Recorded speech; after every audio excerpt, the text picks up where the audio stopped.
So we're in week 2 of a 3-week series, and for this entire series, we're in one Bible story. It comes from the Gospel of Luke, chapter 5, verses 1 through 11. One day, Jesus was standing beside Lake Gennesaret, that's also known as the Sea of Galilee, when the crowd pressed in around him to hear God's word. Jesus saw 2 boats sitting by the lake. The fishermen had gone ashore and were washing their nets. Jesus boarded one of the boats, the one that belonged to Simon, and then asked him to row out a little distance from the shore. Jesus sat down and taught the crowds from the boat. When he finished speaking to the crowds, he said to Simon, "Row out farther into the deep water and drop your nets for a catch." Simon replied, "Master, we have worked hard all night and caught nothing. But because you say so, I'll drop the nets." So they dropped the nets, and their catch was so huge that their nets were splitting. They signaled for their partners in the other boat to come and help them. They filled both boats so full that they were about to sink. When Simon Peter saw the catch, he fell at Jesus' knees and said, "Lord, leave me, for I am a sinner." Peter and those with him were overcome with amazement because of the number of fish they had caught. James and John, Zebedee's sons, were Simon's partners, and they were amazed too. Jesus said to Simon, "Don't be afraid. From now on, you will be fishing for people." As soon as they brought the boats to the shore, they left everything and followed Jesus. The word of God for us, the people of God. Thanks be to God. So I thought, since we're hanging out in the same story for 3 weeks, we might take a few moments to show you where it actually happened. It happened on the shore of the Sea of Galilee, in or near the town of Capernaum. Now, you've probably been seeing maps of Israel on TV or the newspaper recently, but Galilee is the region up north. Israel's kind of a tall and skinny country, and the Sea of Galilee is up north, and then you've got Jerusalem down in the south. But Jesus spent the vast majority of his ministry up north in Galilee, in and around the Sea of Galilee. He would, of course, go to Jerusalem from time to time, and that is where he ended up being crucified and resurrected. But he spent most of his time teaching and traveling around Galilee, and his home base was Capernaum. But he didn't own any homes. He owned no property of any kind, but it was okay because quite a few of his disciples actually did live in Capernaum. We've got Simon and Andrew and James and John. These are 2 sets of brothers. They were fishermen living in Capernaum. They had moved there from Bethsaida, which was another town about 6 miles away. Matthew, the author of the Gospel of Matthew, was also a resident of Capernaum. And who knows what his job title was before disciple? Tax collector. So who did he work for? The Romans, right? But he was a Jewish man working for the oppressor. So Matthew lived in Capernaum as well. Capernaum was abandoned in the 11th century, but parts of it have been rediscovered and excavated, and you can actually visit it today. Here is a photo from a helicopter out over the Sea of Galilee looking back to where Capernaum was. Now, it was a small fishing village, only about 13 to 15 acres. If you can imagine it, it's about 3 football fields along the shore, and about 2 football fields deep from the shore heading up to the hill country. Most, if not all, of the town would have fit in this photograph. At its peak, it had 1,500 residents. The fishermen, obviously, would live down near the water. The more affluent people who bought, sold, and traded the fish, and people who, like Matthew, collected the taxes and stole some of the taxes, would live up toward the hills in the fancier part of town. But though it was small, it was large enough to have a local tax collector, which tells you that the fishing must have been pretty good most of the time. They also had a synagogue, and you can see the remains of the synagogue just left of center. You see that white kind of blob, looks like ruins? That is what is left of the synagogue, but it's not actually the synagogue that was there when Jesus was teaching. It is a synagogue, though, built on top of the foundation of the synagogue that Jesus taught in. In a couple of years, when we can go again and you come with me, I will show you that there is a foundation of dark rock, local basalt rock. That is the foundation of the synagogue that Jesus taught in. And then it was eventually rebuilt, and that is what is there today. Let's see, what else? You can see in front of it, there's sort of a circle building seemingly to the left, and just in front, it's actually an octagonal-shaped church. And now that you've gotten a sense of scale, here is a shot from directly above the part that has been excavated. And so it shows you some of the key locations of this small town. You can see the synagogue there, that white rectangle there on the right side. Then what looks like all that kind of honeycombs, that's the remnants of all the houses. That's the rooms and the storerooms and the courtyards and things. It was a very densely packed city. That's how you fit 1,500 people into 13 acres. But you'll also see that octagonal church. And that's actually built on stilts, or it's suspended over top of a 5th century octagonal church, which itself was built over top of a house. Now, most of the houses that they've uncovered are just rocks stacked on top of one another, but the house underneath the church appeared to have been taken well care of, and it was reinforced. They put plaster amongst the rocks to try to preserve the house. Can you think of anyone who lived in Capernaum whose house was worth saving and eventually becoming a church? Simon. We think underneath that church is Simon Peter's house.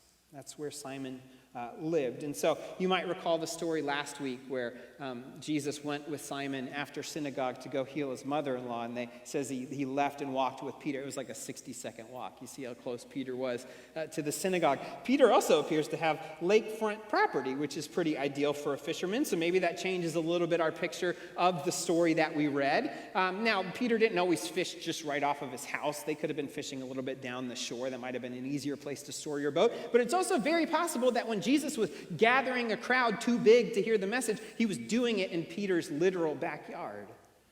I have one more thing to show you. It's a panoramic video taken from the shore in Capernaum, not right there by Peter's house, but a little bit down. I want you to notice the geography. And just shout out what you notice as this video is playing. What's different about this lake than the ones we have in Florida? What's the first thing you notice? Rocks, yeah. I don't know what you were imagining for the seashore, but giant rocks. Now, they've cleared some of the giant rocks at the tourist area, but it was a rocky seashore. What else do you notice? Mountains, exactly. It sits down in kind of a bowl. Over here on the east side of the lake, so we're looking south. Over here on the east side, there's pretty high cliffs that lead down. And then also, tell me what you notice about the water. Is this crystal clear, beautiful lakefront water that everyone wants to shoot Instagram photos in? No, it's murky, murky water.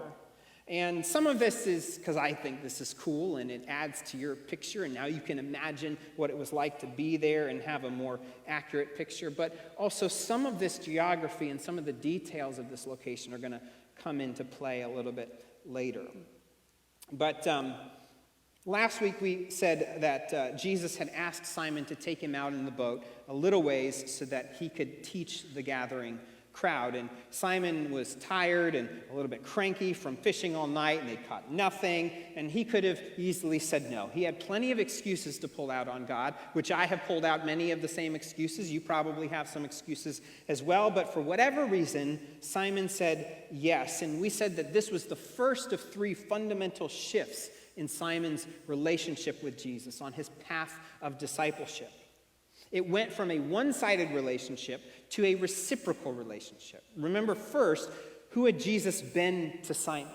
He was a gifted teacher, maybe the best preacher that they've ever heard before. He was someone who could do at least minor miracles. He had come and healed his mother-in-law. So he had been on the receiving end of so many things, and yet here was this moment when Jesus turned the tables and asked Simon for something. I need your time and your boat. Will you give it to me? And so what we asked ourselves was, have we made this shift in our relationship with Jesus? Is Jesus someone that we believe can ask us to do things or to contribute things? Or are we simply receivers or admirers or fans? Do we have Jesus' poster up on our wall and we love his teachings, his greatest hits? He's a guy I love listening to. Or is he someone we're actually in active relationship with? Do we see Jesus as someone who invites us to use our time, our talents, our gifts, our service, and our witness? This is the first step towards discipleship, and Luke tells us Jesus sat down and taught the crowds from the boat. Now, we don't know how long the teaching was. We don't know if it was like an Anglican 5-minute sermon or a good Methodist 20-minute sermon or an evangelical hour. We don't know how long Jesus went. But chances are it wasn't a 1 to 2 minute devotion. You don't set up a stage and go out and sit down and do all this if you're not going to actually spend some time teaching. And Simon here has a front row seat. And I think either the teaching or being this close to Jesus during it or recognizing that he got to be a part of it, something made an impression on Simon because a second shift happens. When Jesus finished speaking to the crowds, he said to Simon, "Row out farther into the deep water and drop your nets for a catch." Simon replied, "Master, we've worked hard all night and caught nothing, but because you say so, I'll drop the nets." Jesus invites Simon to go fishing, and Simon says yes. And now we've been saying that Simon is tired and cranky because he's caught nothing, and this is where we actually learn it. Simon's the one that offers up that information. But how much sleep has Simon gotten since the day before at this point? Nothing, right? Zero. He was up all night, and then he takes Jesus out in the boat, unless he took a little cat nap during the sermon, which, hey, let those of us without sin cast the first stone. Trust me, I have looked around and I have seen some of you enjoy the rest of the Lord, during some of my sermons. I have a particular family member that tends to enjoy resting during many of my sermons. And though I have yet to put myself to sleep during my own sermons, I have nodded off in other people's sermons. So no judgment at all. And maybe that's what gave Peter the energy to go fishing, right? If you love fishing, it doesn't take that much to get you to go fishing. Little catnap, you're back on it. But my sense is that he did stay awake, and he was still tired, and he was still cranky, but something happened in that moment that made him say yes. And that is because he says something specific. This is let's see. You just have to laugh at what Simon Peter said. When he said yes, he says, I've been up all night. We've caught nothing, but because you say so, I'll drop the nets. This is where I would love to have tone of voice, Anybody ever misinterpret an email or a text message? From me, maybe? Sometimes you need tone of voice, and we don't get tone of voice. So I just love the idea that perhaps Peter added a little bit of, well, because you say so, I'll do it. Like a little sarcasm, right? A little bit of, we'll do this, but just so you know, if it fails, this is your fault. Right? If this doesn't work, you're going to be the one cleaning the nets this time. I finished the chores, and you made me bring this all back out again. Dude, we have tried everything we know. I'm a professional fisherman. You're just a preacher. But, Mr. Preacher Man, if you think you know fishing better than us, we will give it a try. Now, I can certainly imagine a reading like this because I know I have said things like this to Jesus, and maybe you have too. You ever gotten a sense from God about something or even read a scripture and thought, yeah, right, okay. I'm going to turn the other cheek. That sounds like a smart strategy. I'm going to love my enemy. I'm going to beat my sword into gardening equipment. Who needs swords in this day and age, right? I'll just give up my stable situation to do this crazy thing I think you're calling me to. I will reject evil and oppression in whatever forms they present themselves, even if those forms are popular or ones that I benefit from. By the way, that's part of our membership and baptism vows. I will give to God first, and then I'll budget everything else. In this economy? Sure, yeah, right, I'll do that. But just know, God, if I try it, and it fails, you are on the hook for this. But there is one primary reason why I think Peter wasn't being sarcastic with Jesus. Because there is a shift that happens. Does anyone remember how he addresses Jesus here in the middle of the story? What does he call Jesus? Starts with an M, ends with aster. Master. He calls him Master. Now, if Jesus had still just been a really good teacher and preacher, minor miracle worker, what would he have called Jesus? Rabbi or teacher. Yeah, he would have just called him that. But he calls him master. And what does the word master mean? What does it bring to mind? A sense of authority, right? Jesus, notice, didn't actually ask Peter to go fishing. Row out farther into the deep water and drop your nets for a catch. It's a command. Now, it may have been informal. It may have still come across like an invitation. But it is a statement. And what is Simon's response? It is essentially, I don't think this will work, but you have authority, and we're going to do it because you said to do it. This is another significant shift in our relationship with Jesus, isn't it? We've gone from one-sided to reciprocal. We've acknowledged that that Jesus might have something for us to do and might ask us, might invite us to contribute. But it is another big step to say, Jesus, I don't fully understand or agree with everything you're asking me to do, but I will do it because you asked me to. And then to raise the stakes even higher, I think there's another layer to this story. And it isn't explicit, it isn't easy to see at first, and I fully admit I may be wrong about this. This may be worth nothing, but I think it's significant that Jesus told Simon to row out farther into the deep water. Now, back in the day, obviously, they didn't have the scientific and technological knowledge that we have today, but they were not dum-dums, right? They had fully functioning brains like we do. They understood logic. They understood reason. They had intuition, right? We have that same thing today, and they had it then. In the ancient imagination, which way did they think heaven was? Which way do celebrities at podiums and award shows, which way do athletes point when they say thank God? What direction is God in heaven? Up, right. Why might you think God and heaven are up? What comes from up that's really important if you live in agrarian culture and almost everyone you know has to grow stuff? What comes from up? The rain and the sun, right. What direction do healthy crops and children grow? Up, right. Hopefully. The goal is for them to grow up, right? This is a good thing. Where the good stuff comes from, it's where the healthy things go. Why might they think hell is down? Where do dying crops fall? Down. Where do you go when you die? You get buried. When things start to decompose, what do they seem to do? Disappear down into the earth, right? It kind of makes sense. And this maybe explains why altars are raised surfaces. Like we have a beautiful table now, but back in the day it would have been piles of stones or a built stone table. And where were a lot of altars and temples built? The top of a mountain or the top of a hill. You go to Jerusalem, it's the Temple Mount. You build it on the highest point so that you can get your offering just a little bit closer to God. Well, if you lived in Capernaum, where was the lowest place you could think of?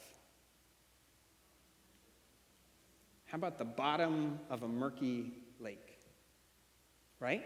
The bottom of the biggest body of water you can think of. Now, the Sea of Galilee is only 35 miles to the west, but Jewish land didn't go all the way to the coast, and that was not a trip that you made unless you absolutely had to. This was the biggest body of water, and how far into that water could you see? 6 inches? A foot, maybe, right? And they didn't have snorkels or scuba or cameras or lights. You could maybe hold your breath and dive down 10 or 20 feet. You'd have to keep your eyes closed. You couldn't see anything. But anything beyond that is unknown and potentially dangerous, and it gets worse. A couple of chapters later in Luke 8, Jesus is on that east side of the lake, the one with the cliffs that I told you about. And he encounters a man full of demons. Jesus asked him, "What is your name?" "Legion," he replied, because many demons had entered him.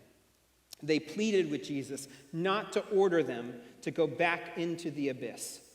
Who is pleading with Jesus? Demons. And what is their request? Don't send me where? Back to the abyss, back to hell, right? Don't send me there. Side note, hell's so bad even the demons don't want to go back there. Okay, just note that and leave it aside. But where does Jesus want them to go? Back to the abyss, right? A large herd of pigs was feeding on the hillside. The demons begged Jesus to let them go into the pigs. Jesus gave them permission, and the demons left the man and entered the pigs. So this is a negotiation, right? Both sides have what they want. And what do the demons want?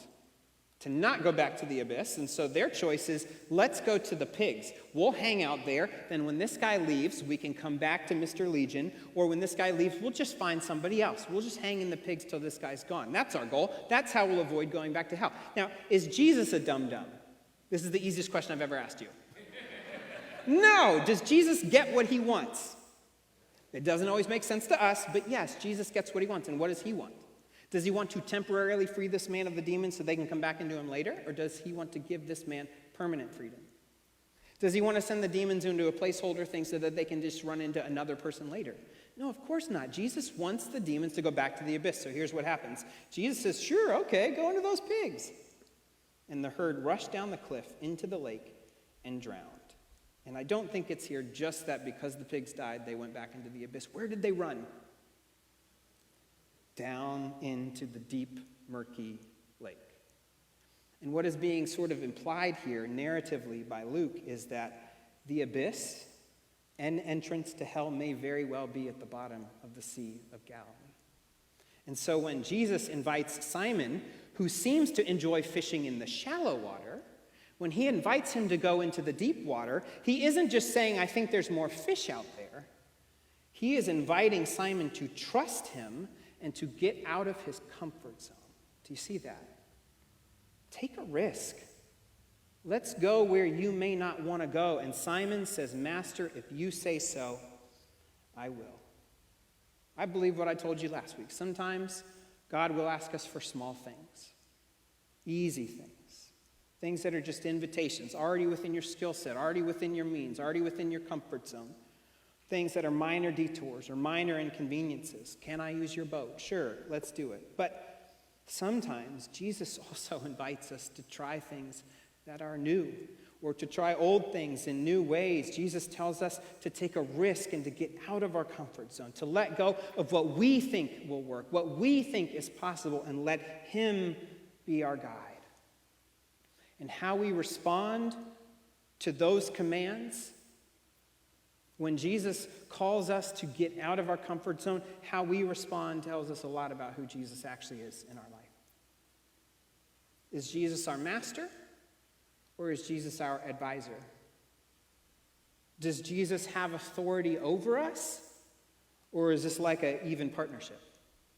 Do we trust Jesus? And what happens when Simon took the risk? So they dropped their nets, and their catch was so huge that their nets were splitting. They signaled for their partners in the other boat to come and help them. They filled both boats so full that they were about to sink. It wasn't just that they caught fish. They caught so many fish that their stuff was about to break. If your nets are regularly bursting and your boats are regularly almost sinking, what do? You buy better nets and bigger boats, right? And if that's a regular occurrence, you can afford to do so. This is an unprecedented catch for them.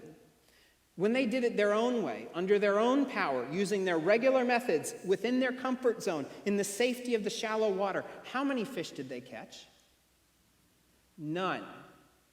Now, let's also admit that that can't be a regular occurrence, or they would not still be fishermen. You can't afford a lakefront property in Capernaum if you're catching no fish.